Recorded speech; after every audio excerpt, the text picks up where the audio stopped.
Hello everyone, welcome to concept clarity and tricks.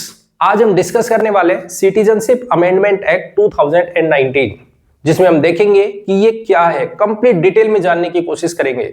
साथ में हम कुछ और टर्म्स देखेंगे, जैसे आसाम अकॉर्ड क्या है, जैसे हम बात करेंगे नेशनल रजिस्टर ऑफ सिटीजन्स क्या है, नेशनल पॉपुलेशन रजिस्टर वो क्या है, ओवरसीज सिटीजनशिप ऑफ इंडिया ये क्या है। तो इन सब टर्म्स को हम जानने की और समझने की कोशिश करेंगे। तो ध्यान से देखना है, ध्यान से समझना है, बहुत इंपॉर्टेंट वीडियो है। चलिए शुरू करते हैं सिटीजनशिप अमेंडमेंट एक्ट 2019। देखो, सबसे पहली चीज तो आती है कि ये जो एक्ट है एक्चुअल में एक अमेंडमेंट एक्ट है। ठीक है, किसका? तो ये एक्ट है 1955 में जो सिटीजनशिप एक्ट आया उसमें कुछ चेंजेस किए गए, उनके बेसिस पर हमें इस एक्ट को देखना है। ठीक है, क्या है अभी उसको डिटेल में जानने की और समझने की कोशिश करते हैं। देखो, अगर यदि मैं बात करूं तो ये है हमारा इंडिया। ठीक है, हमारे यहाँ पे बहुत सारी कम्युनिटीज है, बहुत सारे रिलीजन के लोग यहाँ पे रहते हैं। जैसे हम बात करते हैं तो यहाँ पे हिंदू है, यहाँ पे मुस्लिम्स हैं, यहाँ पे सिख हैं, यहाँ पे क्रिश्चियन है, ठीक है, यहाँ पे पारसी है, बुद्धिस्ट है, जैन है एंड सो ऑन। ठीक है, बहुत सारी कम्युनिटीज है, बहुत सारे रिलीजन के लोग रहते हैं यहाँ पे। तो इस तरीके से सब में भाईचारे, सब मिलके रह रहे हैं। अब वो बात अलग है कि हिंदू यहाँ पे ज्यादा है, मेजोरिटी में है, तो हिंदुओं की रिस्पेक्ट में बाकी सारे के सारे जो कम्युनिटीज है वो माइनॉरिटी में है। ठीक है, जैसे हमारे इंडिया की बात करते हैं तो हिंदू मेजोरिटी में है और मुस्लिम्स माइनॉरिटी में है, सिख माइनॉरिटी में है। एक तरीके से ऐसा नहीं है कि स्टेट वाइज एक स्टेट में दूसरी जो भी एक रिलीजन है वो वहां पे मेजोरिटी में हो सकता है। जैसे मैं बात करता हूं पंजाब में, तो वहां पे सिख ज्यादा मेजोरिटी में है, हिंदू माइनॉरिटी में है। हम ओवरऑल इंडिया की बात कर रहे हैं कि यहां पर हिंदू मेजोरिटी में है और बाकी सारे माइनॉरिटी में है। ठीक है, अब इंडिया के जो नेबरिंग कंट्रीज है, जैसे हम बात करते हैं पाकिस्तान की, जैसे हम बात करते हैं अफगानिस्तान की, ठीक है, जैसे हम बात करते हैं बांग्लादेश की, तो इनमें देखें तो ये सारी की सारी ये जो तीन कंट्रीज हमने मेंशन की हैं, यहां पे मुस्लिम अगर हम बात करें तो ये इस्लामिक स्टेट्स है। इस्लामिक स्टेट मतलब यहां पे मुस्लिम्स मेजोरिटी में है। ठीक है, अगर यहां पर हम देखने की और जानने की कोशिश करें तो क्योंकि यहां पे मुस्लिम्स मेजोरिटी में है, तो यहां पे गवर्नमेंट कह रही है क्योंकि यहां से लोग भाग भाग कर इंडिया में आने की कोशिश कर रहे हैं। क्यों आ रहे हैं वो हिस्ट्री में देखेंगे कि उसके पीछे क्या रीजन रहे, क्या लॉजिक थे, क्यों आ रहे थे, वो वहां देखेंगे। ठीक है, आपको ये समझना है, यहां से लोग भाग भाग के इंडिया में आने की कोशिश कर रहे हैं, इंडिया में एंटर कर रहे हैं, और वो भी इलीगल। यहां से आए, यहां से आए, यहां से आए। ठीक है, श्रीलंका से भी आ रहे हैं एंड सो ऑन, इधर म्यांमार है तो वहां से भी भाग भाग के आ रहे हैं, मतलब इलीगली एंटर कर रहे हैं वो इंडिया में। अब एक टाइम पे इतनी ज्यादा इलीगल माइग्रेंट्स यहां पे आ चुके हैं, इतने इलीगल पीपल यहां पे आ चुके हैं, तो अब इन लोगों के लिए भी एक सॉल्यूशन बनाना पड़ेगा कि इनको इंडिया का सिटीजन बनाए या ना बनाए। ठीक है, इनको रोकना पड़ेगा। इसके लिए हमारे पास में ये एक्ट आता है कि भाई देखो, क्योंकि यहां पे पहले तो ये चीज समझिए कि आखिर ये लोग भाग के क्यों आ रहे हैं। तो यहां पे बोला गया क्योंकि ये इस्लामिक स्टेट है, यहां पे मुस्लिम्स मेजोरिटी में है, क्योंकि यहां पे मुस्लिम रिलीजन है, मुस्लिम्स यहां पे मेजोरिटी में, बाकी सारे के सारे जो कम्युनिटी, बाकी जो रिलीजन है वो सारे के सारे किसमें? माइनॉरिटी में। ठीक है, तो इनका रिलीजियस बेसिस पर उनका प्रोसिक्यूशन हो रहा है, उनके साथ में एक तरीके से डिस्क्रिमिनेशन हो रहा है। जैसे अगर हम बात करते हैं सिख की, तो उनके गुरुद्वाराज को तोड़ दिया गया। अगर हिंदुओं की बात करें तो उनके टेंपल्स को तोड़ दिया गया। तो इस तरीके के यहाँ पे घटनाएं रेगुलर देखी जा रही है। तो यहाँ पे क्या हुआ कि भाई इनको रोको। यहाँ पे जो इंडिया में अगर इस तरीके से पॉपुलेशन बढ़ती रही तो फिर यहाँ पे प्रॉब्लम आ जाएगी, लोगों को खाने को नहीं मिलेगा, लोगों को रहने के लिए जगह नहीं मिलेगी। तो इन सब को रोकने के लिए यहां पे बोला गया कि हमें कुछ चेंज करना पड़ेगा और लोगों को जो यहां पे है एक पर्टिकुलर टाइम के बाद में जो आने की कोशिश कर रहे हैं, आ रहे हैं, उनको रोकना है। ठीक है, इसके लिए लाया गया सिटीजनशिप अमेंडमेंट एक्ट 2019। उसमें क्या बोला गया, ध्यान से समझना और सुनना। इसमें सबसे पहला पॉइंट तो ये बोला कि अगर कोई भी बंदा, कोई भी मतलब क्या, देखो तीन कंट्रीज कौन कौन सी, सबसे पहले अफगानिस्तान, पाकिस्तान और बांग्लादेश, जो हमारी नेबरिंग कंट्रीज है, इन तीन कंट्रीज से होना चाहिए। दूसरा 6 कम्युनिटी या 6 रिलीजन से बिलोंग करना चाहिए। और वो 6 कौन कौन से हैं, तो वो 6 हैं हमारे पास में हिंदू, सिख, क्रिश्चियन, पारसी, जैन, बुद्धिस्ट। ये 6 कम्युनिटी होनी चाहिए, 6 रिलीजन से होना चाहिए। हिंदू हो गया, सिख हो गया, क्रिश्चियन हो गया, पारसी हो गया, जैन हो गया और बुद्धिस्ट हो गया। तीसरी कंडीशन वो रिलीजियस परसिक्यूटेड होना चाहिए। रिलीजियस मतलब उनके साथ में परसिक्यूशन हुआ हो रिलीजियस बेस पे, ठीक है। और चौथी कंडीशन, वो इलीगल इंडिया में एंटर कर रहा हो। कब से पहले? 31 दिसंबर 2014। इस डेट से पहले अगर कोई भी यहां से, इन तीन कंट्रीज से 6 रिलीजन के बेसिस पे और रिलीजियस परसिक्यूटेड हो और साथ में इलीगल का मतलब क्या है? इलीगल का मतलब है उसके पास में किसी भी तरीके का कोई भी डॉक्यूमेंट, चाहे वो पासपोर्ट एक्ट हो, चाहे वो हमारे पास में फॉरेनर्स एक्ट हो, उसके पास कोई डॉक्यूमेंट नहीं है, और वो जैसे हम कहते थे ना कि तारों के नीचे से घुस गया वो अंदर, वही सेम चीज यहां पे देखने को मिलेगी कि वो इंडिया में एंटर कर गया हो, ठीक है, और वो इंडिया में रह रहे हैं। अब उनको हम सिटीजनशिप दे देंगे, सिटीजनशिप उनको प्रोवाइड की जाएगी। पॉइंट क्लियर है? तो ये एक्ट में बोला गया कि ये बातें ध्यान रखनी, वो चारों कंडीशन सेटिस्फाई होनी चाहिए और साथ में 31 दिसंबर 2014 से पहले का यहां पे आया हुआ हो, उनको हम सिटीजनशिप देंगे और वो देंगे हम फास्ट ट्रैक सिटीजनशिप। अब ये क्या है, इस चीज को जानते हैं। पहला पॉइंट समझ आ गया कि ये एक्ट क्या कह रहा है। 3 कंट्रीज, अफगानिस्तान, पाकिस्तान और बांग्लादेश, 6 रिलीजन, कौन कौन से? मुस्लिम को हटा दो यहां से, हिंदू, सिख, क्रिश्चियन, पारसी, जैन और बुद्धिस्ट, इनसे बिलोंग करना चाहिए। रिलीजियस परसिक्यूटेड होना चाहिए और साथ में इलीगल वो एंटर कर गया हो इंडिया में 31 दिसंबर 2014 से पहले, उसको हम इंडिया की सिटीजनशिप दे सकते हैं अगर उसने प्रूफ दे दिया कि भाई मैं इस डेट से पहले का आया हुआ हूं। अब क्यों? पहले इन चीजों को जानने की कोशिश करते हैं। पॉइंट क्लियर हो गया? अब यहां से मुद्दा उठना शुरू होता है कि भाई आप बताइए, आपने जो ये लॉ बनाया है ये किस बेसिस पे बनाया। सबसे पहले हम बात करते हैं कॉन्स्टिट्यूशन को लेके कि हमारे पास में जो सिटीजनशिप एक्ट है, देखो अब उस बात को समझिएगा। हमारे पास अगर कंपैरिजन करें अब इस एक्ट को किसके साथ में? कॉन्स्टिट्यूशन के साथ में। देखो सबसे पहली चीज तो हमने एक टर्म पढ़ी है यहां पे इलीगल, ठीक है, और दूसरी लीगल, बिल्कुल देखा हमने। अगर हम बात करते हैं इलीगल की, तो जब हम कॉन्स्टिट्यूशन की बात करते हैं तो वो पूरी तरीके से मना करता है कि इलीगल पर्सन को हम कैसे भी सिटीजनशिप नहीं देंगे।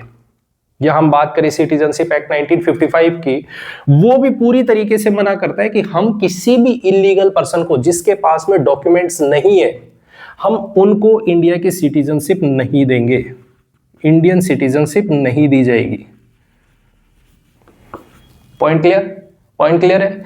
लेकिन ये जो एक्ट है ये कह रहा है कि नहीं, डॉक्यूमेंट नहीं है, कोई बात नहीं है, वो रिलीजियस परसिक्यूटेड होना चाहिए, 6 कम्युनिटी से बिलोंग करना चाहिए, वो इन 3 कंट्रीज से होना चाहिए, तो हम उनको सिटीजनशिप दे देंगे भले ही उसके पास डॉक्यूमेंट हो या ना हो।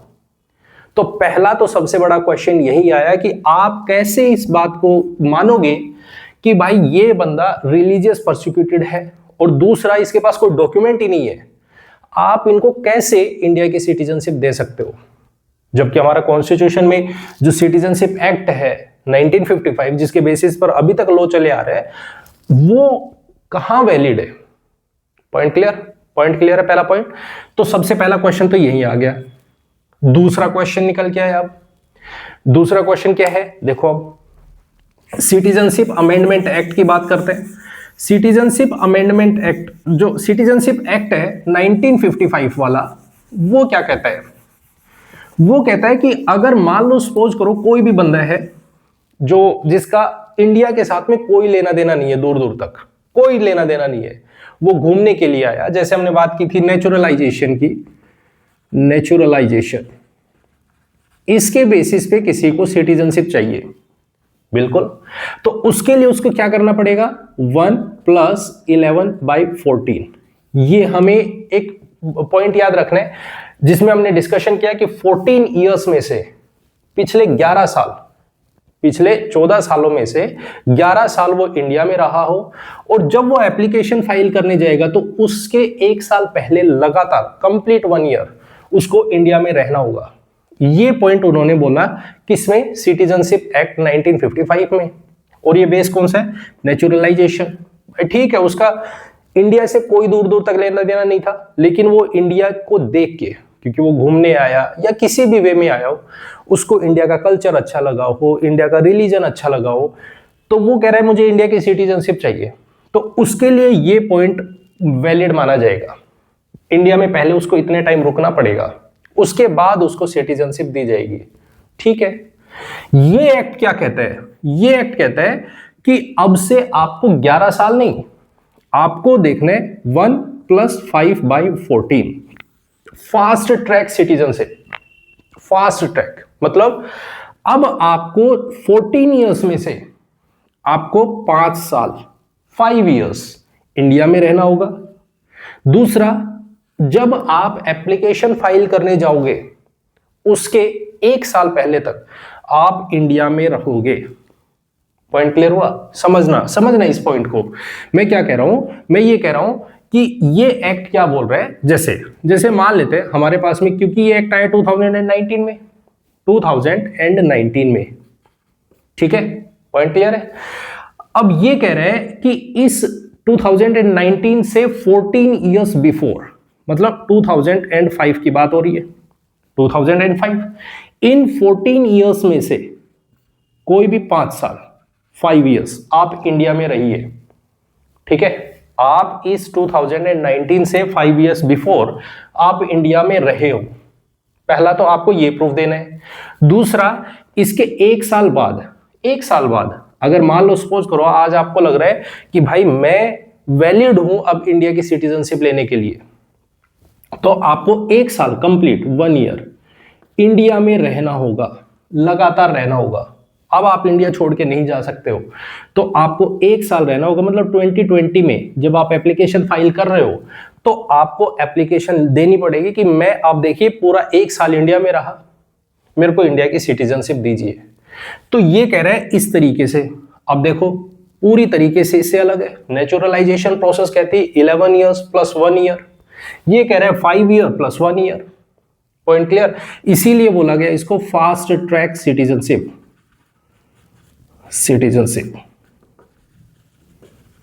Point clear? पॉइंट क्लियर है? दूसरा पॉइंट क्लियर हुआ? इसमें जो प्रॉब्लम आई वो, तो यहां से हमारे पास लोगों ने बोला कि 2019 में ही जो एक्ट आ रहा है उसके 5 साल पहले की अगर हम बात करें तो 2014 हुआ, तो लोगों को तो सीधा ही दे दो, जो सिटीजनशिप देनी है वो डायरेक्ट दे दो। Point clear? दूसरी चीज यहां से निकल के आती है ये। क्लियर? अब बात करते हैं इसके आगे, अब थोड़ा सा आगे समझने की कोशिश करते हैं। अब एक आपने पढ़ा शेड्यूल नंबर 6, अब ध्यान से समझना और सुनना। शेड्यूल नंबर 6 क्या कह रहे हैं? शेड्यूल नंबर 6 कहता है कि हमारे पास कुछ नॉर्थ ईस्ट के एरियाज हैं, कुछ स्टेट है, जैसे अगर हम बात करें, समझना, शेड्यूल 6 जिसमें बात होती है आसाम की, जिसमें बात होती है हमारे पास में मेघालय की, जिसमें बात होती है हमारे पास में त्रिपुरा की, और जिसमें बात होती है मिजोरम की। ठीक है, यहां पे इन स्टेट में, क्योंकि ये ट्राइबल एरियाज है, यहां पे बहुत सारी ट्राइब्स रहती है, तो उन ट्राइब्स का कल्चर हमें प्रोटेक्शन करना है, उनको बचाने, प्रोटेक्ट कर रहे हैं, उनके कल्चर को, उनकी लिविंग स्टैंडर्ड को, उनके लाइफ को बचाने। क्यों वहां पे कोई और लोग चले जाएं तो वो वहां पे एक तरीके से अपना कंट्रोल बनाना शुरू कर दे। इसको बचाने के लिए हम यहाँ पे शेड्यूल 6 को पढ़ते हैं कि ये जो ट्राइबल एरिया है इनका कल्चर प्रोटेक्ट करना है हमें। तो इसमें बोला गया कि ये जो ट्राइबल एरियाज हैं, अब इनमें पूरा स्टेट नहीं, इनमें कुछ ट्राइबल एरिया, जैसे आसाम की बात करते हैं तो हमारे पास में देखने को मिलता है नॉर्थ चाचर हो गया, नॉर्थ चाचर हिल एरिया है, उसके बारे में बात हो रही है। जैसे हम बात करें तो कार्बी एंगलोंग हो गया, जैसे हम बात करें तो बोडोलैंड हो गया। ठीक है, ये सारे ट्राइबल एरियाज है। ठीक है, ऐसे ही हम मेघालय की बात करते हैं तो मेघालय में हमें 3 देखने को मिलते हैं, गारो हिल्स, खासी हिल्स, जयंतिया हिल्स। ठीक है, ये हो गई। जैसे हम त्रिपुरा की बात करते हैं तो त्रिपुरा हिल्स हो गई। जैसे हम मिजोरम की बात करें तो यहां पे आपको 3 ट्राइब्स देखने को मिलेंगी, LCM, L मतलब लई, C मतलब चकमा और मारा। इस तरीके से हमारे पास में 3 ट्राइब्स है। इन एरियाज में अगर यदि हम बात करें तो ये जो एरियाज है, पूरा स्टेट नहीं, ये जो ट्राइबल एरियाज हैं, इन ट्राइबल एरियाज में आप अगर जाके कोई भी रुकने की कोशिश करोगे, इन ट्राइबल एरियाज में अगर यदि आप जाके यहां पे रुकोगे, बांग्लादेश से भाग के आप इस एरिया में एंटर कर गए, या फिर आप अफगानिस्तान से भाग के आ रहे हो या पाकिस्तान से भाग के आ रहे हो, इलीगल हो, और आप इनमें एंटर करने की कोशिश कर रहे हो, तो आपको इन ट्राइबल एरियाज में सिटीजनशिप नहीं मिलेगी। इन एरियाज में सिटीजनशिप नहीं दी जाएगी। पॉइंट क्लियर हो गया? दूसरा पॉइंट समझ आया? पहला पॉइंट, किसको सिटीजनशिप दी जाएगी, वो 4 बेसिस है, 4 कंडीशन है।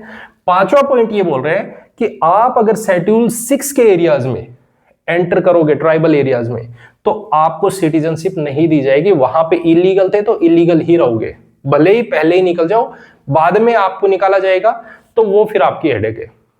Point clear? पॉइंट क्लियर है? उसके बाद, क्योंकि यहां पे प्रोटेक्शन की बात हो रही है, इन ट्राइबल एरियाज को बचाना है, कल्चर को प्रोटेक्ट करना है। Point clear? अब उसके बाद हमारे पास में एक टर्म आती है जिसको हम बोलते हैं inner permit line. Inner permit line, अब इसको समझते हैं, इसके बारे में क्या बोला गया। तो इनर परमिट लाइन बोला गया कि हमारे पास में, जैसे पहले हम इसको समझते हैं कि आखिर इनर परमिट लाइन है क्या। देखो, एक तरीके से अगर इस टर्म को हम तोड़ने की और समझने की कोशिश करें ना, तो इनर परमिट लाइन एक ऐसी लाइन है जिसमें एंटर करना है, जिसके अंदर जाना है, तो उससे पहले हमें परमिशन लेनी पड़ेगी। ठीक है, तो ये है इनर परमिट लाइन। समझो, अब इसका मतलब समझिएगा कि आखिर ये है क्या। देखो, एक्चुअल में क्या है, इसका बैकग्राउंड क्या है, वो हम बाद में देखेंगे, जब हम मॉडर्न हिस्ट्री वाला पार्ट कर रहे हैं तो उसमें देखेंगे। ठीक है, अभी फिलहाल उतना समझेंगे जो हमारे लिए यहां पे काम का है। ये वाला जो एरिया है, ये वाला, पहले क्या होता था, बांग्लादेश और ये जो बंगाल वाला रीजन है, ये पूरे का पूरा यहां ब्रिटिशर्स के कंट्रोल में है। ठीक है, पूरे का पूरा एरिया ब्रिटिशर्स के कंट्रोल में था। तो ब्रिटिशर्स, क्योंकि यहां पे अरुणाचल प्रदेश वाला एरिया हो गया, नागालैंड हो गया, मणिपुर हो गया और ये मिजोरम हो गया, ये जो 4 स्टेट्स है, अरुणाचल प्रदेश वाला, दूसरा नागालैंड वाला, तीसरा मणिपुर और चौथा मिजोरम, ये जो चारों हैं, क्योंकि ये चारों के चारों उस टाइम पर एक तरीके से हम ये कहें तो यहां पे अभी भी बाउंड्री शेयर कर रहे हैं म्यांमार के साथ में, जो पहले बर्मा बोलते थे उसके साथ में, बर्मा के साथ में इनकी बाउंड्री शेयर होती है। अब क्योंकि यहां पे इनका जो कल्चर है, इस रीजन में जो लोगों का कल्चर है, क्योंकि ट्राइबल एरियाज है, यहां पे जो कल्चर है वो पूरे का पूरा जो प्लेन एरिया है, क्योंकि ये पूरा हिल एरिया है, इनका जो कल्चर और इंडियन का कल्चर, जो प्लेन एरिया का कल्चर है, वो बिल्कुल अलग है। ठीक है, तो इनको प्रोटेक्शन चाहिए, पहली चीज तो। दूसरी चीज क्या है, ये एरिया बहुत ज्यादा सेंसिटिव है। अब सेंसिटिव क्यों है? क्योंकि बगल में इधर म्यांमार है, बाहर से कोई भी अटैक हो सकता है, तो उसके लिए एक तरीके से बफर जोन का काम कर रहे हैं। ठीक है, अब ये जो बफर जोन है, आपको इसको प्रोटेक्ट करना है, इसको सेफ्टी करनी है, बचाना है इसको, ताकि इसमें कोई भी ऐसा या एक तरीके से में कहीं उपद्रव ना हो, इसको बचाना है, प्रोटेक्शन करनी है। तो इसके लिए ब्रिटिशर्स एक एक्ट लेके आते हैं और उस एक्ट को बोलते हैं हम बंगाल ईस्टर्न फ्रंटियर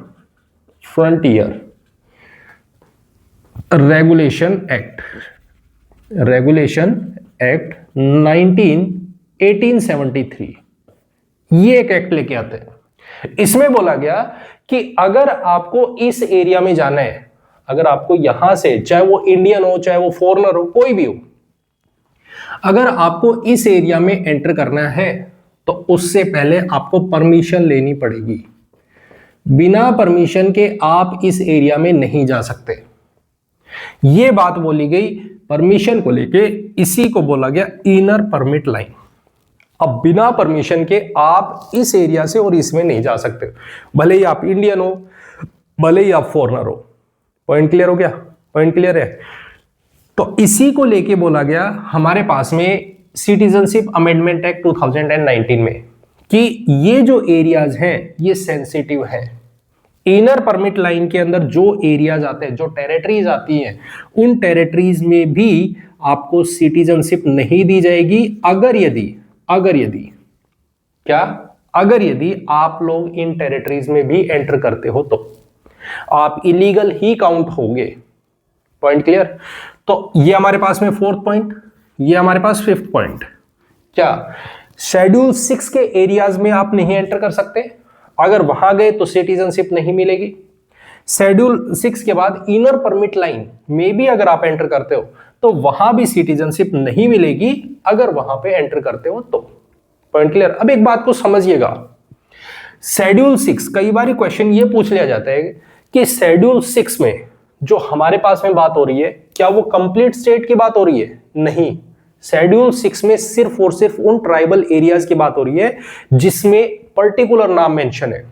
जैसे अगर मैंने बात की आसाम की, जैसे मान लो सपोज करते हैं ये पूरे का पूरा स्टेट है आसाम, ठीक है, और इसमें यहां पे ये है हमारे पास में नॉर्थ छाछर, ये हमारे पास में एंग्लो कार्बी एंग्लो एरिया हो गया, ये हमारे पास में तीसरा बोडोलैंड एरिया हो गया।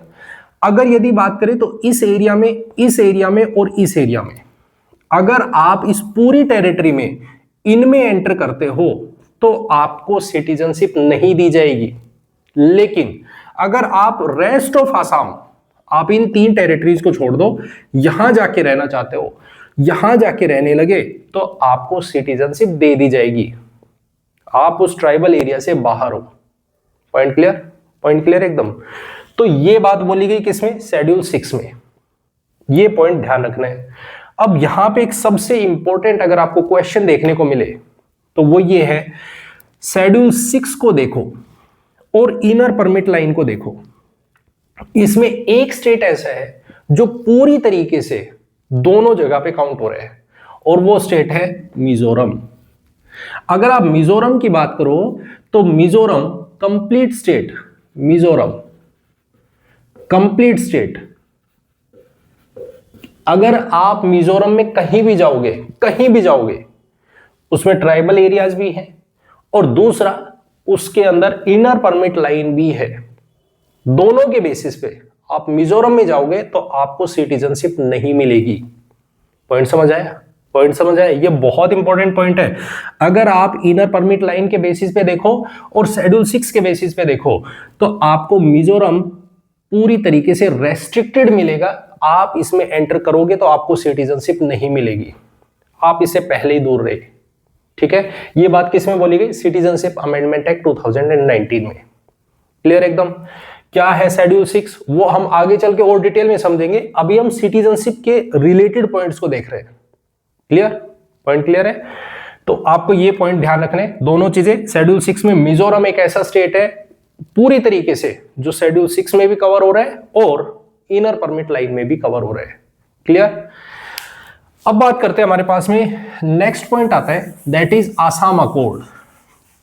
ध्यान से समझते चलिएगा, हम यहां पे साथ साथ में देखेंगे कि कैसे ये सिटीजनशिप एक्ट से 1955 से अलग था, फिर हमने देखा कॉन्स्टिट्यूशन में जो बात बोली गई है और 1955 के एक्ट में बोला है कैसे उनसे अलग था, उसको भी जाना। अब देखेंगे आसाम अकॉर्ड क्या है और ये कैसे आसाम अकॉर्ड को वॉयलेट कर रहे हैं, उसे जानने की कोशिश करते हैं। देखो बात करते हैं आसाम अकॉर्ड की। आसाम अकॉर्ड, ठीक है, क्या है आसाम अकॉर्ड, वो अभी उतना ही देखेंगे जहां से हमें जरूरत है, ठीक है। बिल्कुल बैकग्राउंड क्या है, कहां से आया, क्यों आया, वो सारी चीजें हम हिस्ट्री वाले पार्ट में देखेंगे। जब हम मॉडर्न हिस्ट्री देखेंगे, पोस्ट इंडिपेंडेंस इंडिया देखेंगे, उसमें हम अच्छे से जानेंगे, ठीक है। Point clear. तो देखो आसाम अकॉर्ड ये होता है 1985 में, क्यों हुआ एक बार उस चीज को जानते हैं। देखो होता क्या है, 1971 में हमारे पास बांग्लादेश में लिबरेशन के लिए, बांग्लादेश में लिबरेशन के लिए आवाज उठना शुरू होती है कि भाई हमें इंडिपेंडेंट होना है, हमें अलग होना है। वहां पे एक तरीके से स्ट्राइक होती है, ठीक है। और हम ये जाने तो इंडिपेंडेंट होता है 1971 में, बांग्लादेश बनता है, पाकिस्तान से अलग होता है, ठीक है। अब यहां पे प्रॉब्लम क्या हो रही है, क्योंकि एक तरीके से हम ये कहें कि यह स्टेबिलिटी नहीं है, ठीक है। और इनस्टेबिलिटी की वजह से लोग बांग्लादेश से उठ के और इंडिया की तरफ माइग्रेट होना शुरू होते हैं। और इंडिया में भी मेनली बांग्लादेश से आसाम में आ रहे हैं लोग। क्या कर रहे हैं, बांग्लादेश से आसाम में एंटर कर रहे हैं, अब इंडिया में आ रहे हैं, तो ऑब्वियस है आसाम की जो टेरिटरी है वहां पे इंस्टेबिलिटी क्रिएट करेंगे। भाई लोग भर भर के और बॉर्डर क्रॉस करते हुए और इंडिया में एंटर कर रहे हैं। और इंडिया में भी जहां पे स्टेबिलिटी है, पहले ही इंडिया में उस टाइम में गरीबी बहुत ज्यादा थी। इंडिया अपने आप को खुद डेवलप करने की कोशिश कर रहा है, उठाने की कोशिश कर रहा है, क्योंकि 1965 में इंडिया पाकिस्तान वॉर हो चुका है। 71 में फिर दोबारा से ये पाकिस्तान बांग्लादेश इनको अलग करने के लिए हमारे पास में प्रॉब्लम चल रही है। तो ये सारी सिचुएशन, क्योंकि उस टाइम में इंडिया में खुद पॉवर्टी है, ठीक है, और ऊपर से ये लोग भी भर भर के इंडिया की तरफ आ रहे हैं, तो ये सारी की सारी प्रॉब्लम्स क्रिएट होती है, जिसकी वजह से देखा गया कि भाई हमें रोकना पड़ेगा, कुछ ना कुछ तो ऐसा करना पड़ेगा जिसकी वजह से यहां पे ये जो माइग्रेशन है इसको रोका जा सके। तो 1985 में राजीव गांधी पावर में है। उन्होंने क्या किया, आसाम में स्टूडेंट यूनियन है, स्टूडेंट यूनियन, इनके साथ में मिलकर, आसाम स्टूडेंट यूनियन के साथ में मिलकर एक अकॉर्ड साइन किया, एक पैक्ट साइन किया, एक तरीके से हम ये कह सकते हैं। और उसमें बोला गया कि देखो हम आपके साथ में एक तरीके से आप ये कह सकते हो कि मेमोरेंडम है, ठीक है, हम ये आपके साथ में साइन कर रहे हैं कि भाई देखो कौन इंडिया में आएगा और किसको इंडिया में, जो इंडिया में आया है उसको सिटीजनशिप दी जाएगी, किसको आसाम में रहने की परमिशन है और किसको नहीं है, उसके बारे में बात करते हैं, उनको यहां पे डिस्कशन करते हैं। तो इसमें बोला गया आसाम अकॉर्ड, ठीक है, इसको बोला गया आसाम अकॉर्ड। डिटेल क्या है, पूरी हिस्ट्री हम वहां पे डिस्कशन करेंगे। अभी सिर्फ उतना पॉइंट समझना है जो हमारे सिटीजनशिप से रिलेटेड है, ठीक है।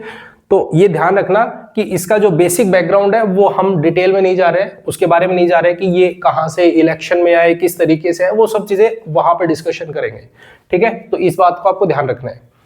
तो हमारे पास में इसमें क्या बोला गया, इस अकॉर्ड में बोला गया 1985 में दो डेट दी गई। दो डेट कौन कौन सी, एक डेट दी गई 1 जनवरी 1966, एक डेट तो ये दी गई, और दूसरी डेट दी गई 24 मार्च 1970, दैट इज 1971, 5 years लेटर, ठीक है। क्या है एक बार समझिएगा। पहला तो ये डेट दी गई, ये डेट क्यों दी, ये डेट इसलिए दी क्योंकि 1965 में इंडिया और पाकिस्तान का वॉर हुआ, और 65 वॉर के बाद दिसंबर में हमारे जो पीएम है लाल बहादुर शास्त्री जी, वो जाते हैं पाकिस्तान में, वहां ताशकंद समझौता होता है, उसके बाद में वो उनकी डेथ होती है एंड सोन, वो जो भी है। तो वहां से हमने 1 जनवरी 1966 को डेट लिया। दूसरी डेट है 24 मार्च 1971, यहां पे बांग्लादेश बन के आ रहा है। ठीक है, तो इस तरीके से यहां पे दो डेट ली गई और इन डेट में बोला गया, ध्यान से सुनना, 1966 1 जनवरी, इस डेट से पहले इस डेट से पहले कोई भी इंडिया में आया हो, कोई भी आया हो, बांग्लादेश से आसाम में कोई भी इंडिया में आया हो, उसको सिटीजनशिप दे दी जाएगी। हम दे देंगे, कोई दिक्कत नहीं है, हमें कोई प्रॉब्लम नहीं है। ये बात किस में हो रही है? आसाम अकॉर्ड में। क्या बोला गया? 1 जनवरी 1966 से पहले कोई भी इंडिया में आया हो, उसको इंडिया की सिटीजनशिप दे दी जाएगी। बहुत बढ़िया। उसके बाद दूसरी डेट ये है हमारे पास 24 मार्च 1971। इस डेट के बाद अगर कोई भी इंडिया में आएगा, कोई भी आए, उसको सिटीजनशिप नहीं दी जाएगी। बांग्लादेश से इंडिया में कोई भी आए, उसको इंडिया में सिटीजनशिप नहीं दी जाएगी। बहुत अच्छी बात है। तो फिर बोला गया ये जो टाइम पीरियड बचा इसमें ये है, अगर इसके बीच में, इस पीरियड के बीच में, जो ये बीच के 5 साल बचे, इन 5 सालों में अगर कोई भी इंडिया में आ रहा है तो उनको हम सिटीजनशिप देंगे, उनको हम वोटिंग राइट देंगे, राइट टू वोट। लेकिन क्या? लेकिन उनको पहले 10 साल इंडिया में रहना होगा, उनको पहले इंडिया में रुकना होगा, 10 साल रुकेंगे, उसके बाद उनको सिटीजनशिप का राइट दे दिया जाएगा, वो राइट टू वोट कर सकते हैं, कोई दिक्कत नहीं। Point clear?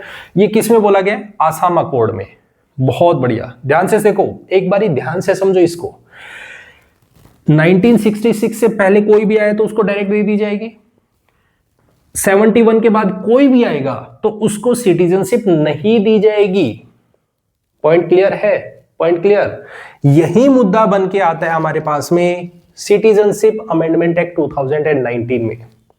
यहां पे बोला गया कि ये जो अमेंडमेंट एक्ट है ये तो वॉयलेट कर रहा है आसाम अकॉर्ड को। क्यों और कैसे? देखो इस बात को समझो। अगर हम बात करते हैं एक तरफ आसाम अकॉर्ड की, ध्यान से देखना,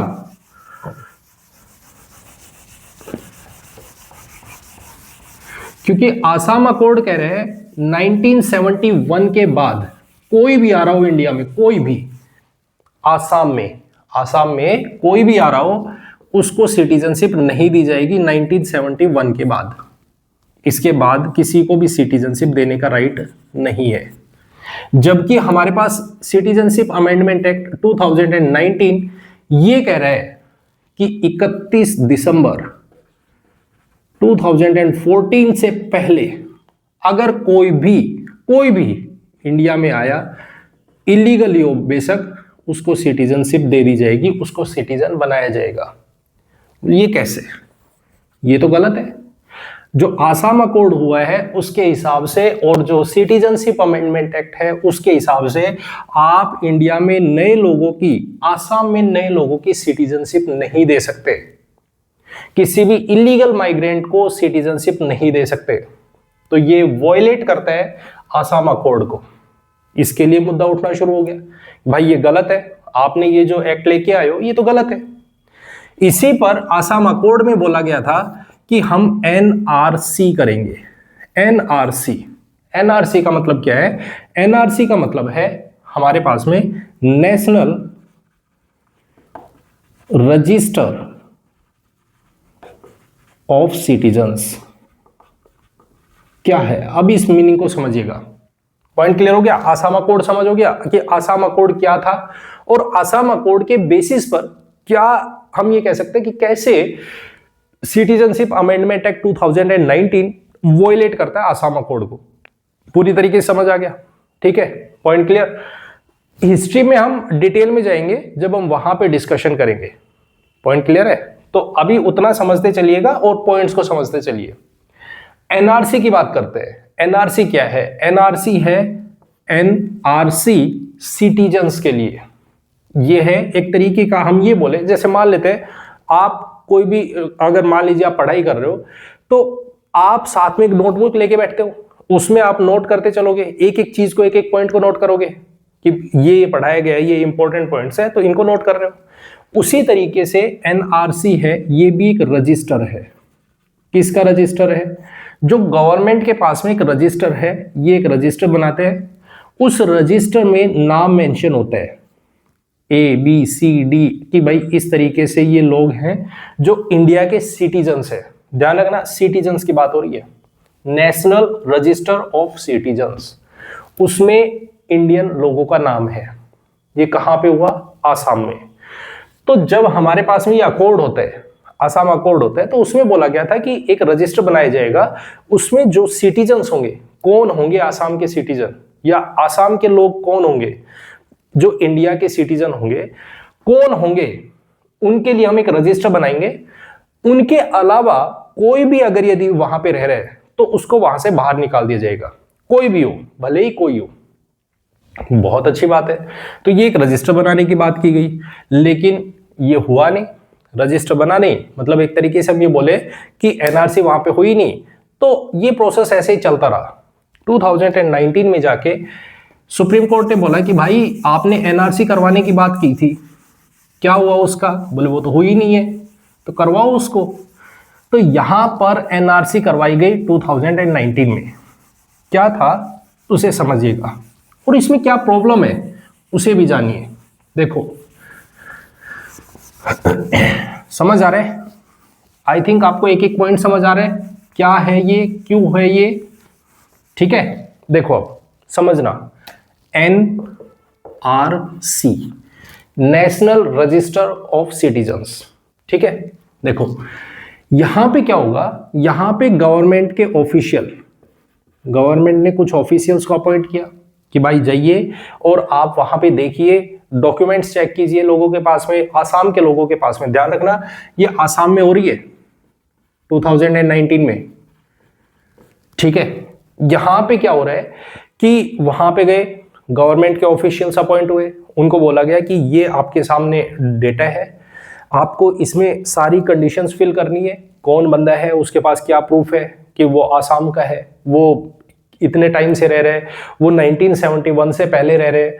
तो उनके पास में प्रूफ देखा गया, यहां पे प्रूफ देखा गया। गवर्नमेंट ऑफिशियल घर घर जाके लोगों से प्रूफ मांग रहे हैं कि आप प्रूफ दीजिए, यहां हाउस होल्ड है, ठीक है, वो प्रूफ दे रहे हैं अपना कि भाई देखो ये हमारा प्रूफ है, हम यहाँ पे रह रहे हैं, इतने साल हो गए यहाँ पे ही है, और हम असम के ही है, मतलब इंडियन है, ठीक है। इनका नाम नोट किया गया और इनको चढ़ा दिया गया, एंट्री कर दी गई, एक तरीके से रजिस्टर बना दिया गया और कंटेंट डाल दिया कि हाँ ये इंडियन है। अब ध्यान से समझो, यहां प्रॉब्लम क्या है। यहां प्रॉब्लम दो तरीके से निकल के आई। पहली तो ये कि हो सकता है, मान लीजिए एक कंडीशन तो ये है कि कोई बंदा जिसका नाम एनआरसी में एंटर हो गया, एनआरसी में आ गया, बहुत अच्छी बात है, वो तो सिटीजन हो गया, वो तो सिटीजन ऑफ इंडिया हो गया, क्योंकि भाई उसका नाम तो एनआरसी में एंटर हो गया है, उसने तो अपने डॉक्यूमेंट्स दे दिए कि भाई मेरा ये प्रूफ है, मैं इंडियन हूं, हो गया काम खत्म। लेकिन प्रॉब्लम ये है, मान लो किसी के पास में प्रूफ नहीं है या वो प्रूफ नहीं दे पाया, ठीक है, तो उसके बाद उसका नाम एनआरसी में एंटर नहीं हुआ। एनआरसी में एंटर नहीं हुआ तो क्या वो सिटीजन नहीं है अब इंडिया का?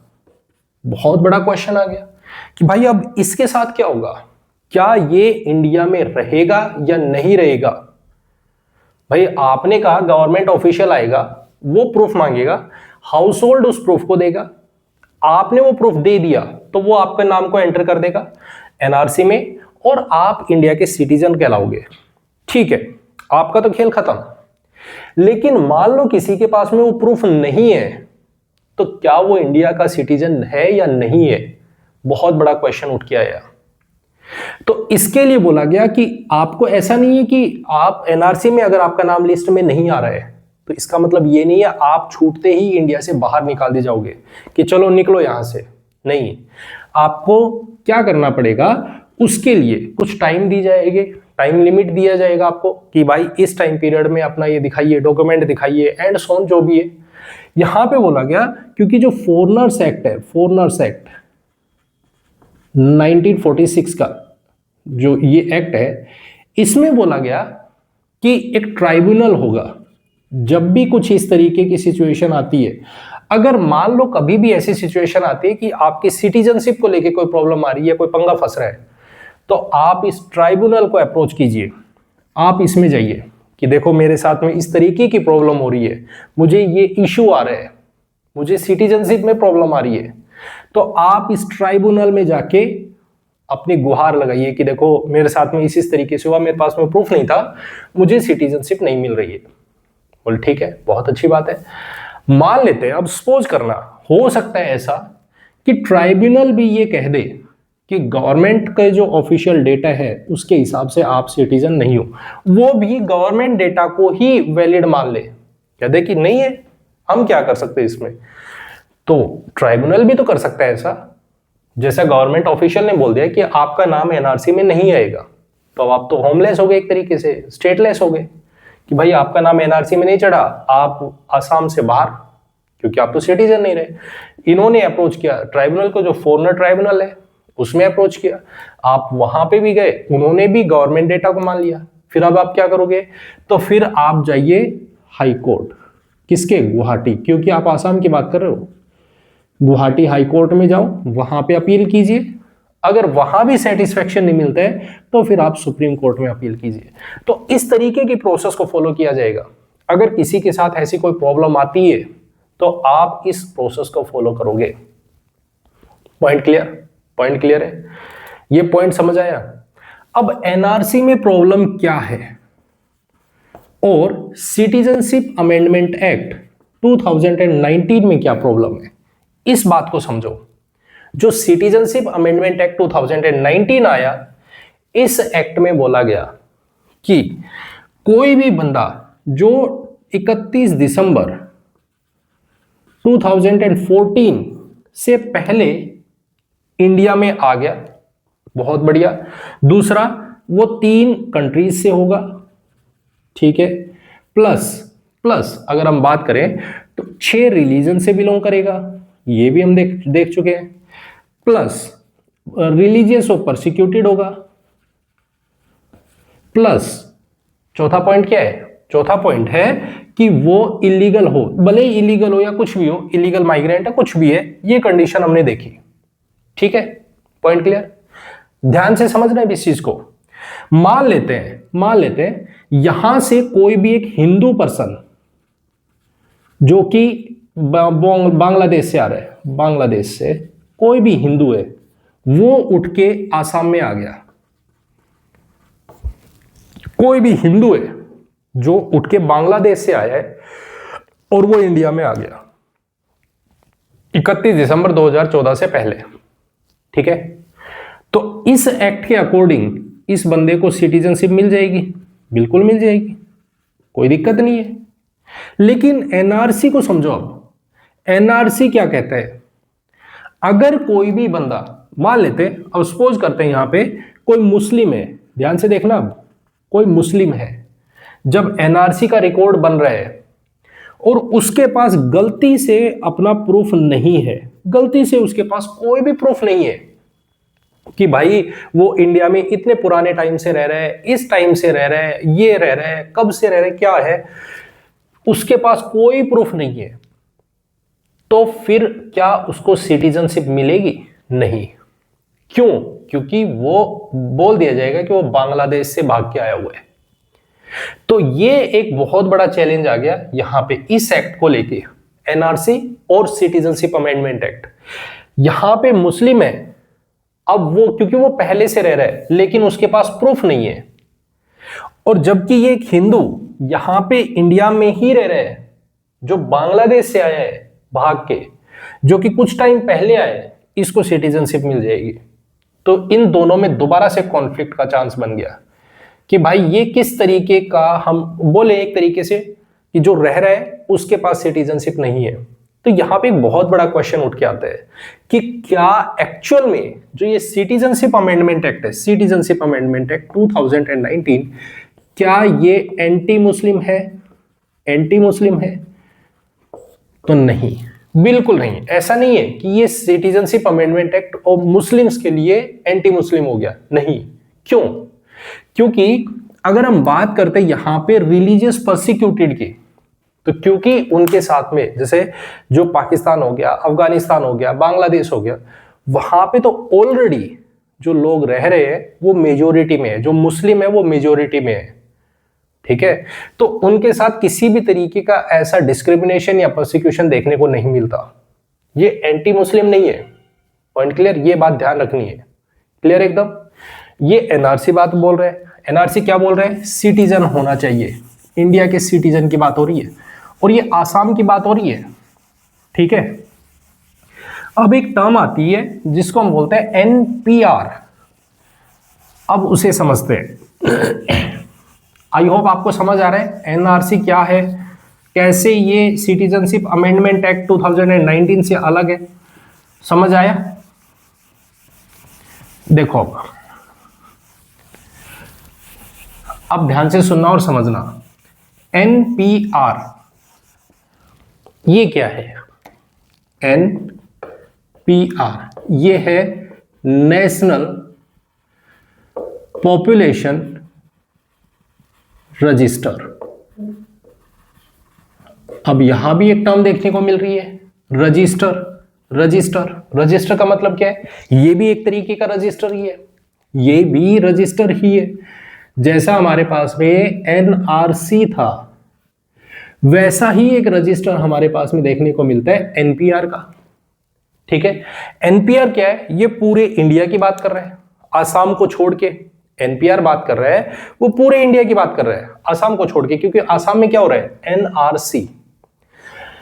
एनपीआर क्या है, ये है रजिस्टर, लेकिन किसका रजिस्टर, इसमें रजिस्टर होगा पॉपुलेशन का। पॉपुलेशन, पॉपुलेशन का मतलब क्या है, पॉपुलेशन का मतलब है हमारे पास में that is citizen plus foreigner, इसमें दोनों के नाम मेंशन होंगे, सिटीजन्स के भी प्लस फॉरेनर्स के भी। अब दिमाग में क्वेश्चन आएगा कि यार भाई फॉरेनर्स का नाम क्यों, फॉरेनर्स का नाम तो उनकी सोसाइटी में होना चाहिए, हाँ उनके वहां पे होना चाहिए, लेकिन क्या इंडिया के अंदर फॉरेनर नहीं आ रहे, बिल्कुल आ रहे हैं। हो सकता है कुछ कुछ फॉरेनर हो जो साल साल के लिए आ रहे हो, 1 साल के लिए आ रहे हो, 2 साल के लिए आ रहे हो, 6 महीने के लिए आ रहे हो।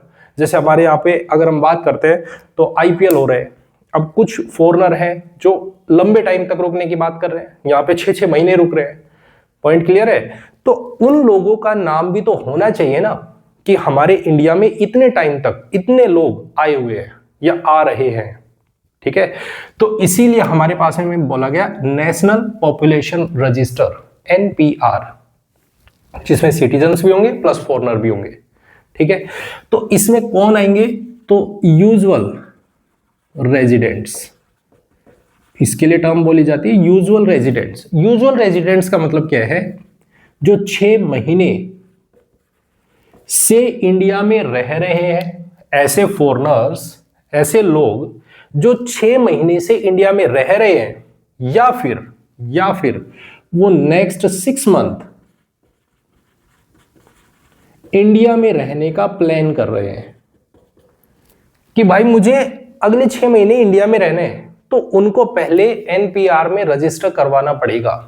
जैसे कोई भी मैं बात कर लेता हूं, मान लेते हैं कोई भी एक फॉरेनर है जो खेलने के लिए आ रहे, क्रिकेटर है या कोई भी किसी भी टीम का कोई प्लेयर है, किसी भी खेल का कोई प्लेयर है, ठीक है, वो इंडिया में आ रहा है, मान लेते हैं उसको 6 महीने इंडिया में रुकना है, 6 महीने, या कोई पीएचडी करने के लिए आ रहा है मान लेते हैं इंडिया में, तो उसको कुछ टाइम रुकना पड़ेगा इंडिया में। तो उसके लिए उसको रजिस्टर करवाना पड़ेगा कि मैं इतने टाइम इंडिया में रहूंगा, तो उसका रजिस्ट्रेशन होगा किसमें, एनपीआर में, पॉइंट क्लियर। तो इसको बोला गया एनपीआर।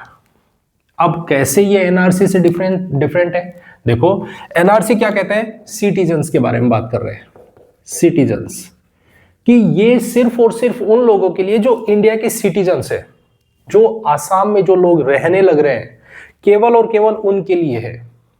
लेकिन एनपीआर किसके लिए है, फॉरेनर्स प्लस सिटीजन दोनों के लिए, ठीक है। जैसे मान लेते हैं, मैं आपके सामने एक छोटी सी बात करूं, मान लेते हैं अगर कल को, क्योंकि जो भी सेंसस है या जो भी डेटा है वो सारे का सारा कौन लेता है, मिनिस्ट्री ऑफ होम अफेयर्स लेती है। तो अगर कल को वो ये कह दे कि पूरे इंडिया में एनआरसी करवाई जाए, पूरे इंडिया में, और पूरे इंडिया में एनपीआर करवाया जाए, तो आप किस में आओगे? तो हम कहेंगे हमारा नाम एनआरसी में भी आएगा और हमारा नाम एनपीआर में भी आएगा। क्यों? क्योंकि हम सिटीजन हैं, सिटीजन, हम इंडियन हैं, हम इंडियन हैं, तो हमारा नाम एनआरसी में भी आएगा और हमारा नाम एनपीआर में भी आएगा। लेकिन मान लो कोई फॉरेनर है, फॉरेनर, जैसे मैं आपके सामने बात करता हूं, मान लेते हैं प्रियंका चोपड़ा का हस्बैंड है Nick Jonas,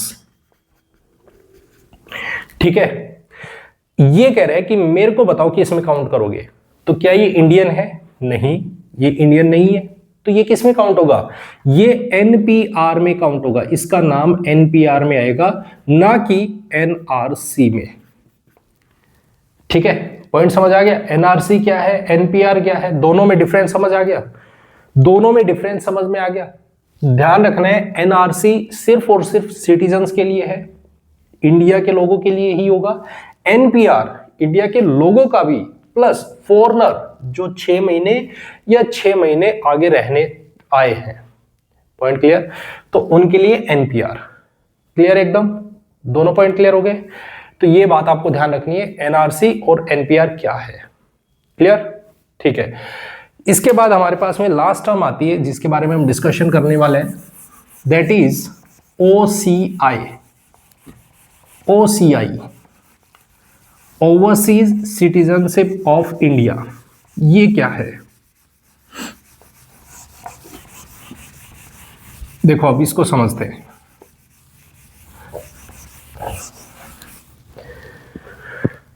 overseas citizenship of India,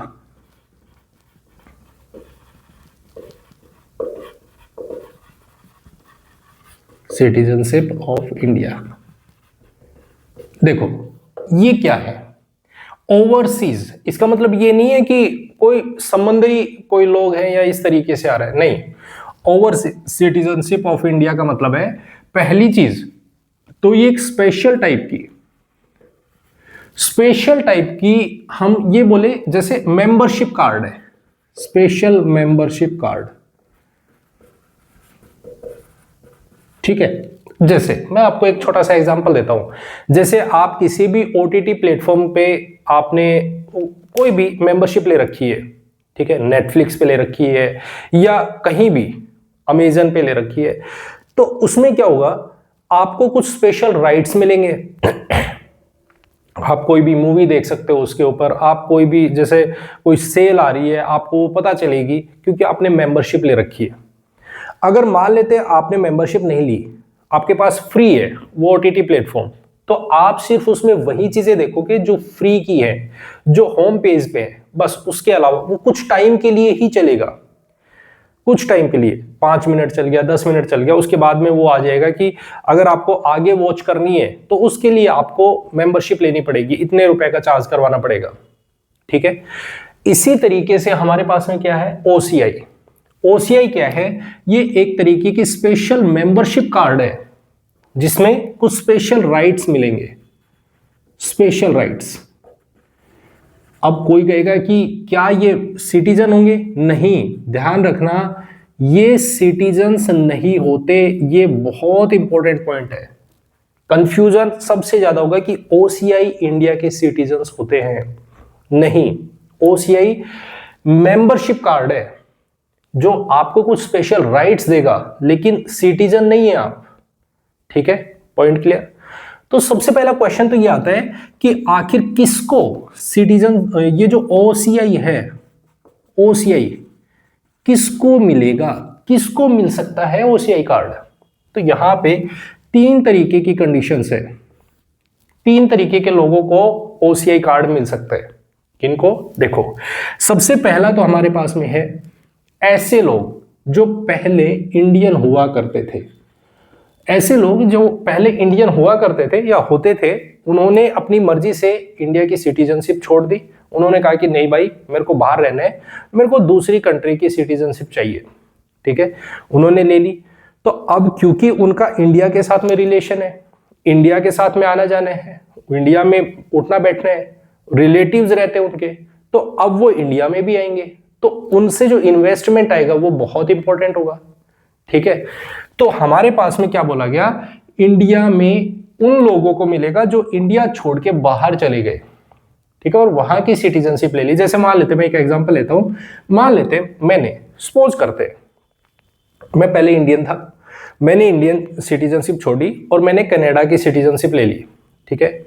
अब क्योंकि मेरे को अपने रिलेटिव से मिलने के लिए इंडिया में आना पड़ रहा है, तो अब मैं बार बार एक एज ए फॉरेनर आऊं, तो मुझे जैसे कहीं घूमने जाना है, कहीं भी टिकट्स की बात करनी है, तो मेरे को बार बार आना पड़ेगा, अब उसके लिए अलग से ज्यादा चार्ज देना पड़ेगा।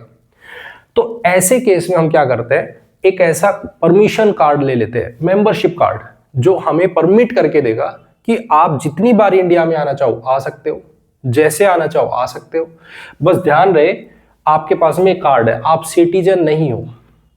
पॉइंट क्लियर, पॉइंट क्लियर है।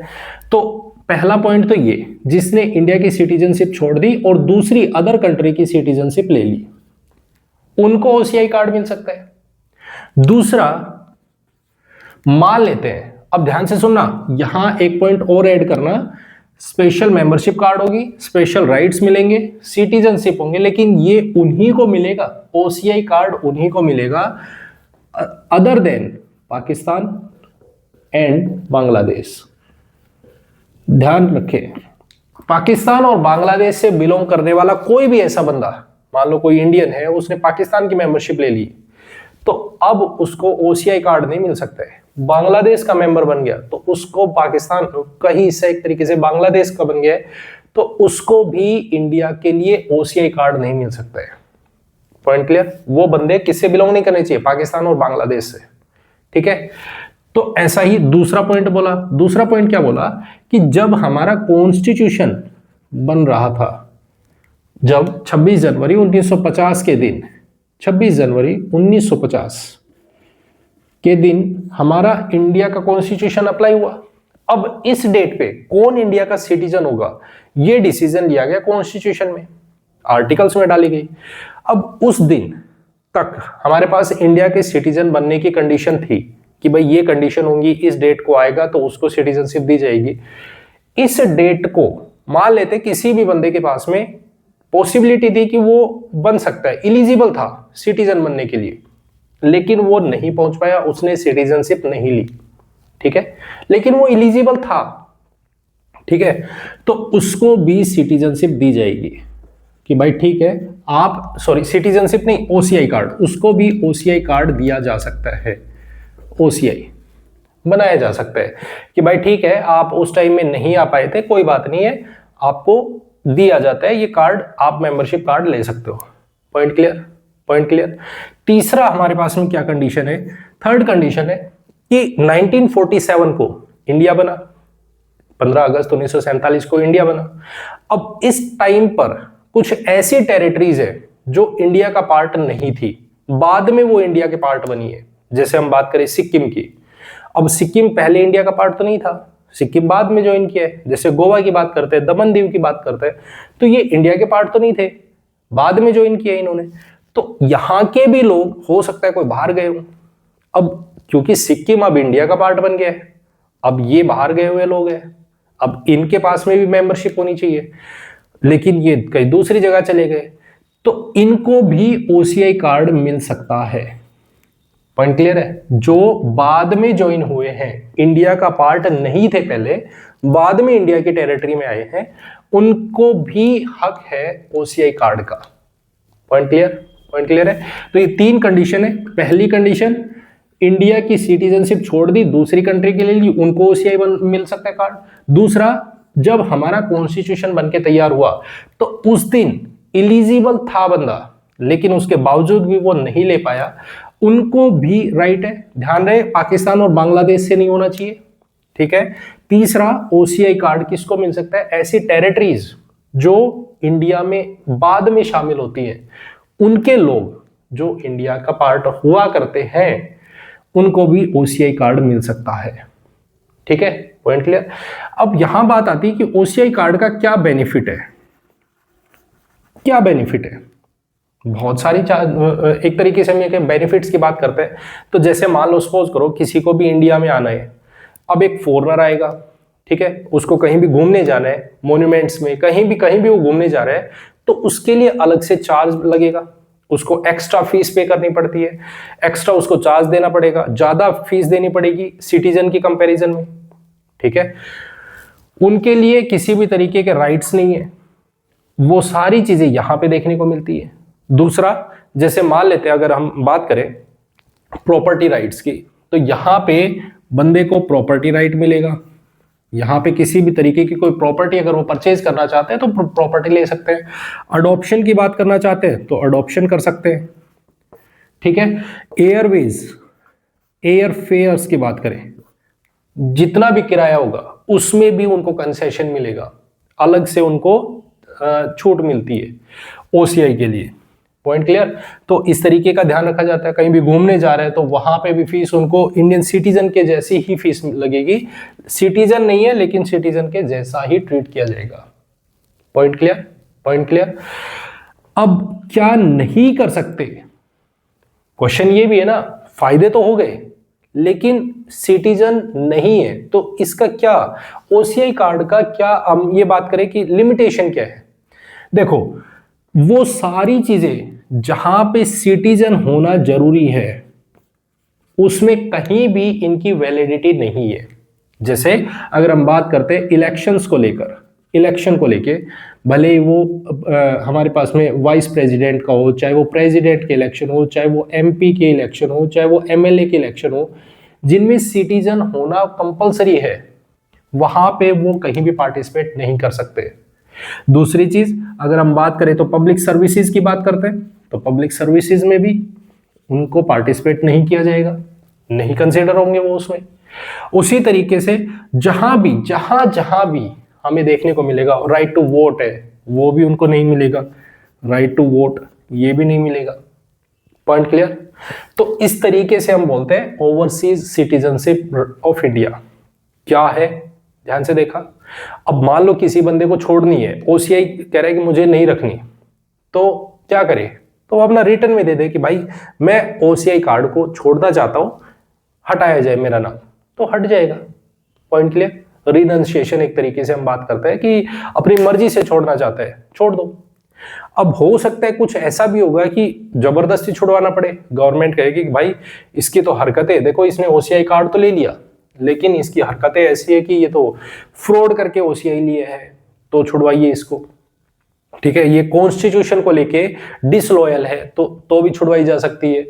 हो सकता है हमारी किसी टेरिटरी के साथ में किसी दूसरा एनिमी कंट्री है, उसके साथ में हमारी लड़ाई हो रही है, वॉर चल रही है, उस टाइम में वो उनके साथ में ट्रेड कर रहा है, उनके साथ कम्युनिकेट करने की कोशिश कर रहा है, हमारे मैसेजेस वहां तक पहुंचा रहा है, तो भी उससे मेंबरशिप ली जा सकती है, ठीक है। ये हम डिस्कशन कर चुके हैं पीछे। उसी तरीके से हमारे पास में क्या ओसीआई है और क्या एनपीआर है, एनआरसी है, आई होप पूरी तरीके से आपको सारी टर्म्स समझ आ गई और वीडियो अच्छी लगी। अगर आपको वीडियो अच्छी लगी तो इसे लाइक, कमेंट एंड शेयर जरूर करें। चैनल को सब्सक्राइब नहीं किया है तो प्लीज चैनल को सब्सक्राइब जरूर करें। मिलते हैं नेक्स्ट वीडियो में। Thank you very much and have a nice day. Bye bye, take care.